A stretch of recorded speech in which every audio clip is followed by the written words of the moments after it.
Hello there, one and all, and thank you very much for tuning in to episode 600 of Love at First Scent with me, Persolaise. But we're not going to dwell on the 600 thing right now because we don't want to waste any time. I will say a very, very quick, but also 100% totally sincere thank you to all of you for helping me to get to episode 600. But I'll save the bulk of the thank yous for episode 601 because we need to get to our guest and I need to reveal who it is. So I am truly delighted and honored that giving up her time to talk to us today and to mark this very special milestone is, has anyone guessed? Patricia De Nicolai. She is as close as you can get to having perfume running through your veins. She comes from the Guerlain family, you may have heard of them, and she spent her childhood within the Guerlain household. She studied perfumery at ISIPCA, and then in the late 1980s, she founded the Nicolaï perfume brand. Since then, she has released some of the most beloved independent perfume creations of all time, from New York to Sacre Bleu and Maharaja and Maharani, to name just four. In 1988, she won the Best Young Perfumer Award from the French Society of Perfumers, which was the first time a woman had won that prize. From 2008 to 2022, she was the president of the institution that is so dear to all of our hearts, the Osmothèque, a role which highlighted her commitment to protecting the art of perfumery, but also supporting the formation and education of future perfumers. And in 2008, she was awarded one of France's highest honors, the Chevalier de la Légion d'honneur. Again, the first time a female perfumer was given such an honor. Her work is always imbued with a distinctively French sensibility. She never follows trends blindly. She keeps trying to present us with works that genuinely take us on an olfactory journey. And over the years, she's become something of a legend in the perfume community. So please give a very, very warm welcome to the legend herself, Patricia De Nicolai. Patricia, thank you so much for doing this. I'm really, really grateful. How are you doing today? Fine. Thank you for your introduction. Well, thank you for doing all of those things, and congratulations on all of your achievements. I was going to actually say, when you hear an introduction like that, when you hear the list of all of the achievements and the accomplishments, how does that make you feel? What do you feel when you hear all that? I don't want to tell the truth. I think that I'm getting old anyway. but I'm still working, and because a perfumer never retired. In fact, a passionate perfumer, and I have many colleagues like me, and they still work at creating perfumes because it's a passion. I think you can, maybe we should be saying that you have got the privilege of getting older, because it's a privilege that unfortunately not many people get sometimes, right? You have the privilege of reaching this position. Yeah, thank you. Thank you for all of the beautiful work. Lots of comments coming through. Now, I will just very quickly say, for the benefit of those of you watching live, thank you very much for tuning in. Our time with Patricia today is quite limited, so I'm going to do fewer questions than I normally would, so as to give all of you an opportunity to ask some questions. But if you wouldn't mind just hanging on to your questions for the moment, because if you ask them now, then I might miss them, but I'll let you know when you can start posting them. Patricia, I wanted to start by going back to something that I actually said in the introduction about your style. I said that your work has got quite a French sensibility, but do you agree? Do you think that it does? I was probably consciously or unconsciously. I had the impact of my own family, and when I was young, I always smell all this beautiful masterpiece of Guerlain perfumes. So, also, of course, it influenced me very well, and very much, and also it's a very, very French signature. So my task was to keep on that. On that way, but to modernize also, and to be in my time. And I don't want to copy Shalimar or Mitsuko, even if it's still very good perfumes. So also, you help with the trend of other brands, and you are help also with new ingredients, new raw materials, the way you use it, the different average you can use in perfumes. So I think then I become more and more confident in my work. And I think olfactive signature is now easy to identify. And as you said, it's very French, but it's my origin. So and yes, I guess it makes sense that you would have to create a perfume in that style in some way because it's part of your DNA, in your case quite literally. But if you had to explain to somebody what the difference might be, for example, between a French perfume or an Italian perfume or an American perfume, is it possible to put it into words?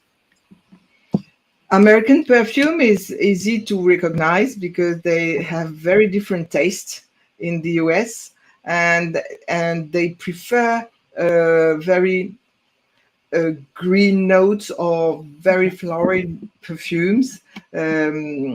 As French, they like the chypre, which is more complex perfumes. The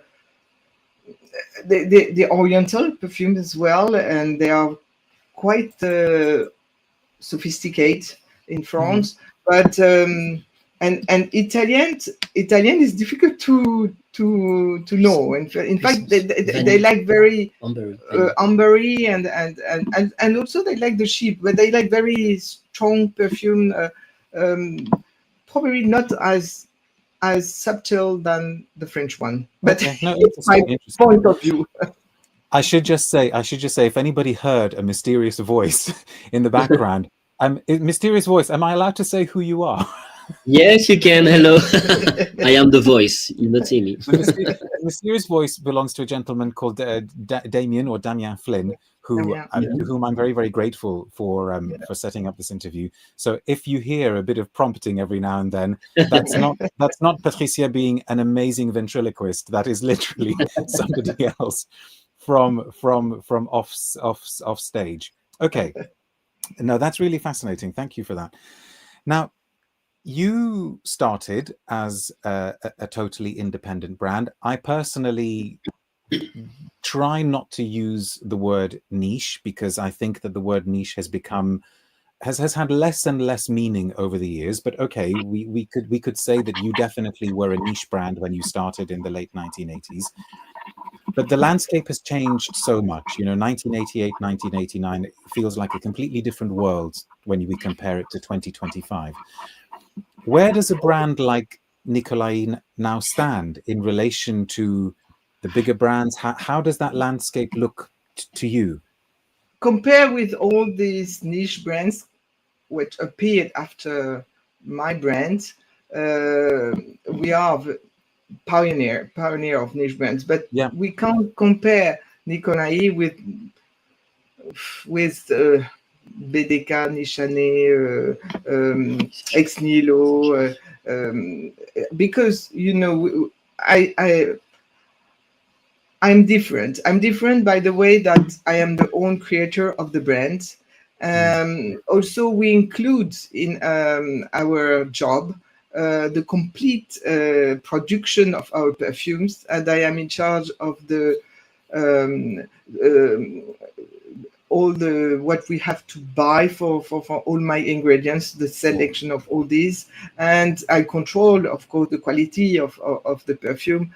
So everything is inside our brand. We have our own factory, not in Paris, but near Orléans. So we have we can't have everything in our hands, and this is a bit different. I don't want to blame all the brands, but we are organized like that.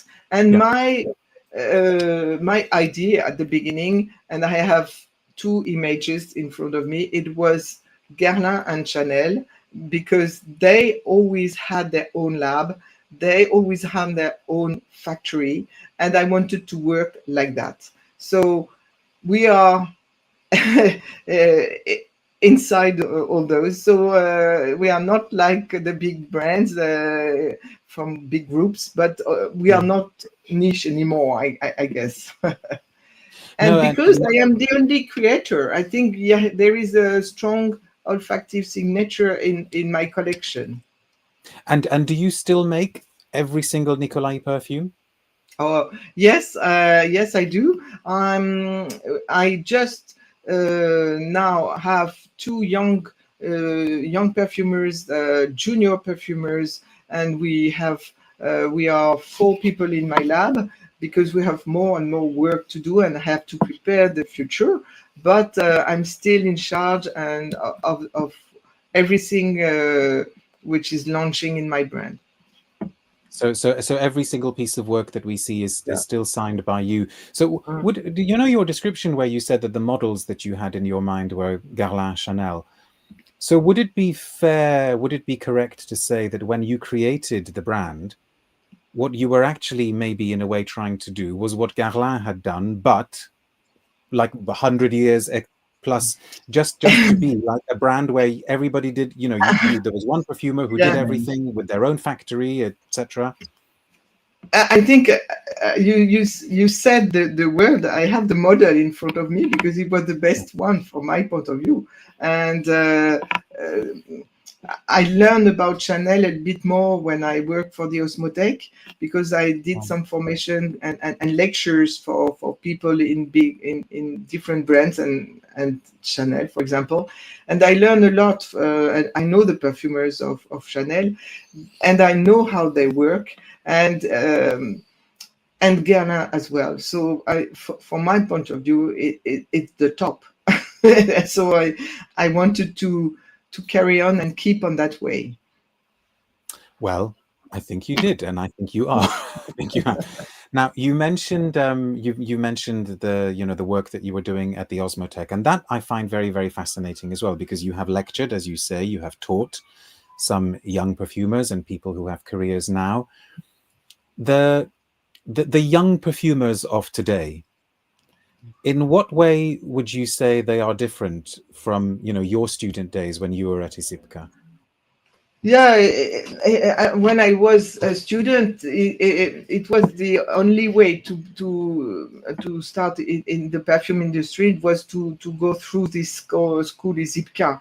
Today there are different schools, so different opportunities. They all have their own masters. You have a master in Grasse, the GIP, and you have l'École Supérieure du Parfum, ESP. You have the ISIPCA.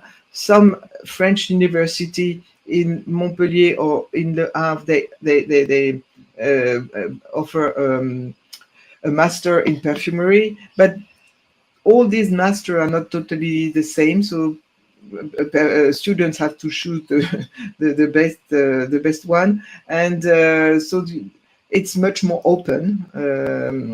But to become a perfumer still be very, very hard, very competitive, especially if you want to work in fine fragrances, because fine fragrances is, if you compare with the total activity of this industry, it's a little part.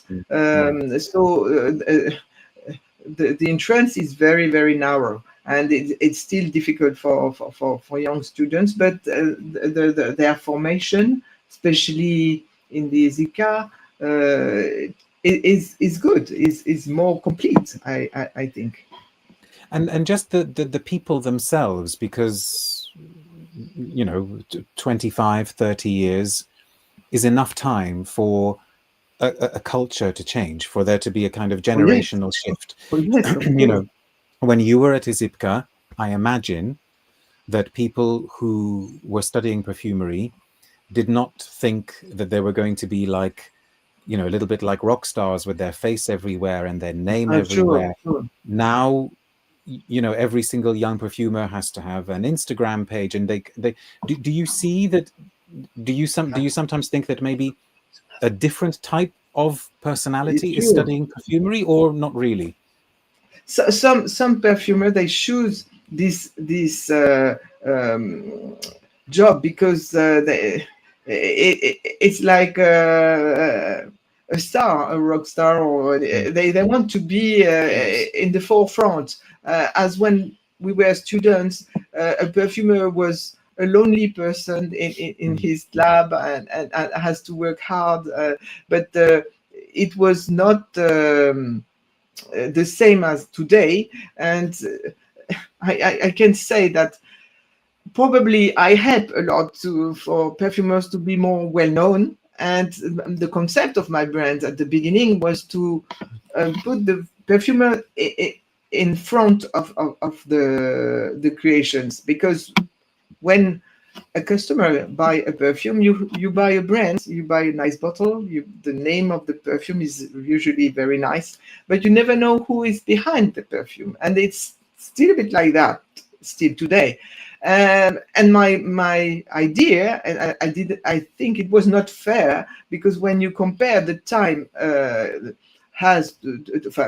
time a perfumer has to concentrate on his work and to become a real perfumer, because you start as assistant, then a junior perfumer, then you are a real perfumer before going a senior perfumer. So the way is really long. It's somewhere a little bit important for me for customers who buy perfumes to know who is behind the creation. You have in literature, in cinema, or in architecture, you always know who is the creator, which wasn't the case in perfumes. And that was 36 years ago when I launched my own brand. I think it was totally a nonsense. So that was my idea at the beginning. I think today we speak a lot about perfumers, and the young one, especially, they want to become a star immediately. But I think some are more talented than others. That is normal. And but it's not evident for. And it's not always like that. It depends where you work. If you work in a big raw material company, if you work for a brand, it depends. Your position is different. I know what you mean. I should at this point say to those of you who've tuned in that you're watching episode 600 of Love at First Scent, a very, very special interview with Patricia De Nicolai. And I'm going to say, start sending some questions now. Don't be shy. Patricia said she's happy to take questions, but like I said, our time with her is limited. So get your questions in now. While some questions are coming in, I can't do an interview with you without smelling at least one thing. So I have got here two of your newer releases. I've got Patchouli Spirit, which in the UK at least was an exclusive to Harrods. And I've got Crème Ebène. Which one shall I smell while you tell me about it? Which of the two would you like me to spray? I like Patchouli Spirit. Let's do Patchouli Spirit then. I'm very, very fond of it as well. Tell me a bit about the creation of this. How did it come? Did Harrods approach you? Did you approach Harrods? How did that come about? I think we have a distributor in UK, and he came to visit Nicolaï and to see us, and saying that we can make a collaboration with Harrods. So we were very enthusiastic with this idea, and but in those big stores, you have to propose an exclusive perfumes. So as I know, English people, they love patchouli, and I have from now more than 15 years, 16 years, my Patchouli Intense, which is probably the best seller of the brand, and I wanted to go back on it. And I wanted to make it more soft, more hot. The heart of the note and the base note is much more hot, and I eliminate.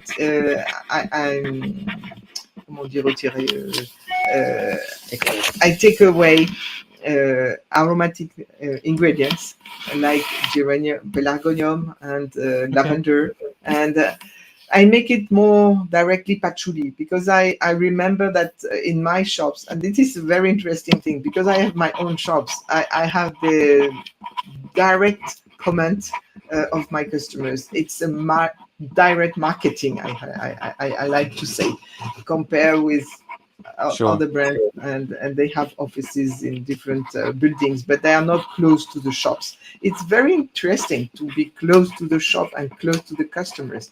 And some customers say to my patchouli, "Oh, yeah, this is your patchouli, but I don't smell really the patchouli in it." So it was full of patchouli. I couldn't understand the reaction.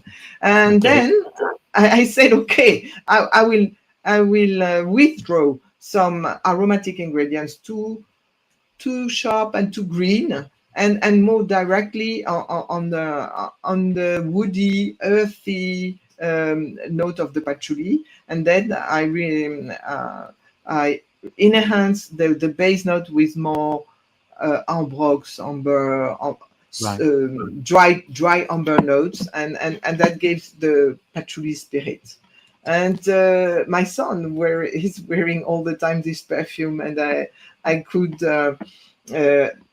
make a good assessment on it, because I can smell it everywhere. The training is really long, and very long lasting, and it's And very. and did Harrods have some kind of input as well? Did they say, no, can you make it a bit less like this and a bit more like that, or No, not really? I was totally free.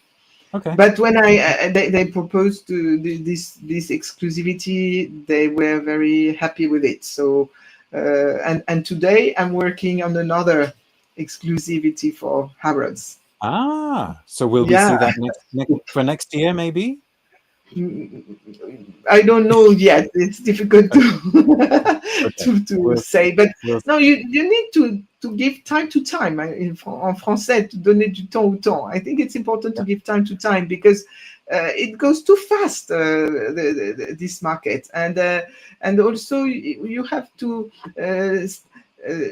give to the perfume the time they have to settle down, and for people to live with it, and to enjoy with the perfume. So if Yeah. you zap with another one immediately, it's so And shame. I'm sure you know better than anybody that some of the perfumes which ended up being very, very successful and classics were not actually successful at the beginning, and they needed time. They need time. We have got quite a few questions, Patricia, which is wonderful to see. I don't even know where to start. I suppose let's start with the most obvious one that people love asking you, and I'm sure you have been asked this many, many times, and I imagine maybe I can predict your answer, but let's see. Alex, and I can tell you, Patricia, that Alex is a huge admirer of your work, says, which is your favorite creation from your range? Well, I love the one I love is Bois-Belize, because it's so different from everything you can find on the market, and this is important for me to have in my collection, even if some are more easy than others. It's important to have real creation and to add my own stone on the genealogy of perfumes, and it's important. Yeah, So, I love Bois-Belize. Bois-Belize. A question from Offenlicht, who says, how do you make a perfume which respects the classics but also smells modern? What is that about in an olfactory way? Is it about musks? Is it the structure? How does it work? I said at the beginning that ingredients influence a lot the trends, because some are totally banned today. So you don't have this direct feeling at the beginning, but after 5-10 years, if you use again and you go back on different molecules like liral, for example, or some animalic notes, natural animalic notes, if you add that in perfumes, immediately the still is old-fashioned. Like, for example, oak moss as well. You can't use oak moss anymore, or very, very slow level. So Right. if you put some oak moss in a perfume, it immediately look old. So I think the ingredients have a big role in this situation. Also, we have new ingredients coming up, new ingredients that I didn't use 10 years ago or 15 years ago. And those molecules give modernity in creation. So it's important to be on alert and Yeah. to be aware about which new molecules are coming up. And it's more complicated for me because I am independent. As perfumers in IFF or Feminich or Givaudan, they have that captive molecule from a long time, and they work differently than me. And can you give some examples of some modern molecules that you think? Yeah. Of course, Like, we used a lot of rosiran. It's a rose knot, a little green one, like comment on dit rhubarbe en anglais? rhubarb. It's rhubarb. Rhubarb, like Yeah, a rhubarb note, yeah. and rose rhubarb. It's a very interesting one. Of other molecules like all these ambroxan, which exists before, but they're much more powerful today. Or dry amber woody note like ambrosénide. We used a new pyrazine. It's not very poetic, but it's molecule which gives what we couldn't have before. It's this nutmeg, not nutmeg, les noisettes, hazelnut. Sorry, hazelnut feeling. So it's very interesting because you couldn't make it before. So that helps a lot for making modern new top notes or new chords. No, that makes sense. Thank you. A question from Elias. Hello, Elias. Is there any perfume out there right now from a different creator which moves you when you smell it? Do you smell other people's work? Yeah, of course. Not everything. It's impossible to follow everything. But I focused more recently on a perfume from the exclusive line of Chanel exclusive line. And this perfume is not the best seller of the line, but it's a very beautiful one. It's called the number 19. It's a beautiful ambrette note. And you mean the classic number 19? It's not 19. 18. Sorry. 18. Number 18. Sorry, number 18. Number 18. The ambrette rose one. Yeah. Yeah. Ambrette, rose, and sandalwood. Also, woody sandalwood, and it's absolutely delicious and beautiful perfumes. Of course, what else? I like Cuir Beluga from Guerlain. Some of these are already a few years old. What about, like, are there any young perfumers that you are really I like the Delina. Comment s'appelle le parfum Marly? Non. The Delina. Oh, Delina, which I think was done by Quentin Biche. I think somebody will tell me. Delina is an interesting construction. Oh, okay. The Tilia from Marc-Antoine Barrois is interesting as well. Which is also which same perfumer, I believe. Yeah, it's the same perfumer. Well, it's a very talented perfumer, so you know. I like this idea because Tilia is totally different from what you can smell on the market, and it's a flowery linen tree scent. The flower linen. The next one is not a question. It's just somebody who wants to say, this is from Pod2, says, can I send a heartfelt thank you to Patricia De Nicolai? My mother has fallen in love with your perfumes. Their elegance and femininity really speak to her. Her favorite are Fig Tea and Cuir Cuba. Love from Chile. Chile. We have an international audience. We have an international audience. Actually, I should say, if you would like to say where it is that you are watching from, I could read out a list of countries, and I bet we would be very, very impressed with everybody, wherever everybody is watching from. A very, very simple question in a way. Maybe it just has a simple answer. I don't know. From Katamala, who says, is it true that Neroli Intense is discontinued or that it will be? Neroli Intense was such a discovery to me. Pittosporum blossom is such a rare note, truly unique. I love New York Intense, Sacre Bleu, Cap Neroli. So, do we need to? Is that one being discontinued?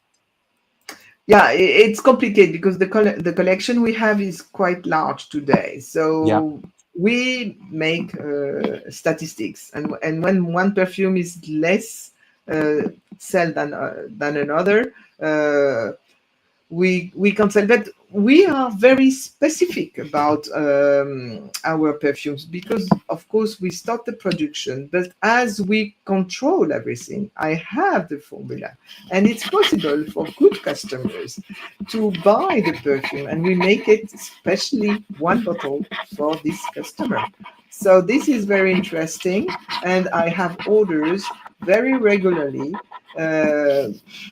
for people who want one and also for the moment we have, of course, Neroli Intense. We still have some stock, but Neroli, what I want to explain is Neroli is not far from Cap Neroli, so we had to make a choice, and Cap Neroli is more the selling is better than Neroli Intense, but we are very soon, next springtime, I work on an orange flower, which be an ephemera perfume for the summer season, and it will be available on our website and in our boutiques in Paris. Wonderful! Fleur d'oranger. Excellent. Just to let you know, because I knew people would respond. We have got people watching from Portugal, from Berlin. Alex is in Graz in Austria. We have somebody watching from Russia. We have Milad watching from Iran. We have Momo watching from Dubai. And we even have, I don't know what time it is over there, Tanzo watching from Australia. Who's this? Suchy Penselek from Poland. Okay. And all the way on the other side of the world, we've got Canada. So lots and lots and lots of places, and many, many more. Folks, I'm going to I'm impressed. I'm really impressed. So am I. I am very, very impressed as well. It's very, very touching and very gratifying that people would give up. That it's wonderful. It's really, really. This is the good side of modern technology. I think the nice side of modern technology. This I'm trying to think of some, because we probably can only have time for maybe one or two more questions. I like this question. This is from Dia Doran, who says, what's your opinion on perfumers who have taught themselves, self-taught perfumers who didn't go to a school? Are there any self-taught perfumers whose work you admire? Unfortunately, I can't judge because I don't know those a case like that. I don't. Okay. I'm sorry for that, but I know that abroad, a lot of people, passionate people, they start to alone learn how to make perfumes. But honestly, so you can't comment on that. So that's fine. Yeah. A question from Once Woozy, who says, "Is there any reason why the only other brand for which you've made a perfume is MDCI?" Because you made, and have you ever been approached by other brands or houses to make perfumes for them? For MDCI, yes, but I know very well the owner, of MDCA. I don't know, when he came to visit me at the end of the appointment, I couldn't tell no. So he was very, very persuasive, and Yeah, so I said, okay, I will try to do something for you. So I created haven't met him. I haven't met him, but I've heard that he is a persuasive gentleman. Now, here is maybe a controversial question on which to start going. What would you say if Guerlain approached you and said, "Will you make a perfume for us?" I will tell you something very, very true. It's when we started with my husband and we were so small with one boutique in Paris. The CEO of Guerlain came to visit me. He was sent from my uncle, who was the big boss of the brand. And he said, you know, your uncle, he knows that you use the name Guerlain, but I can't complain about that because you are from the family. But if you make a good perfume, you can propose to Guerlain and we'll see if we. So I say, you know, I just start to build my own brand. If I have something, I'm confident on it and I'm happy with it, I prefer to keep it for me because you can't create perfume like you make a cake. It takes a lot of time and a lot of passion, a lot of you know, you have to be very stubborn on your work. So you know, I always say no to No, Ghana. I think that's And fair enough. today, the brand changed a lot. I think Yes, they will never come to see me and make a perfume for them because they have so many perfume. Their collection is improved a lot, and they have many choice, different different lines with Art et la Matière, Aqualegoria, the yeah. vintage perfume. They have so many. So I think they No, are not very it's a different set. Yeah. Patricia, I cannot thank you enough for your time and for answering all of these questions and for, you know, being so open. Thank you, all of you, as well, for watching. I wish we could have had more time. Maybe when the time comes for your second Harrods exclusive or your Fleur d'Oranger or something, we'll have you back. We'll I have you would back. be very, very happy because Thank you very much. I'm nearly finished this work for Harrods. Okay. Not as happy as us or everybody watching, but thank you very much indeed. Okay. I'll just leave with one final thought. I'm guessing from what you have said, from what you have been saying, that retirement is not anywhere on the cards at the moment. You've still got a lot of work to do. You're still carrying on. You're still as optimistic and as enthusiastic as ever. Is that right? I hope so. Thanks God. I still have my head and everything, so I carry on, and I would like to do it again for quite a while, but at my own speed. Yes, and I think that's a good note on which to end, and I hope you will be able to keep doing that. Thank you very much once again. Thank you, all of you, for watching. Stay tuned to the usual social media channels for info of new episodes coming your way. But until then, goodbye. See you soon. Bye now. Thank you very much.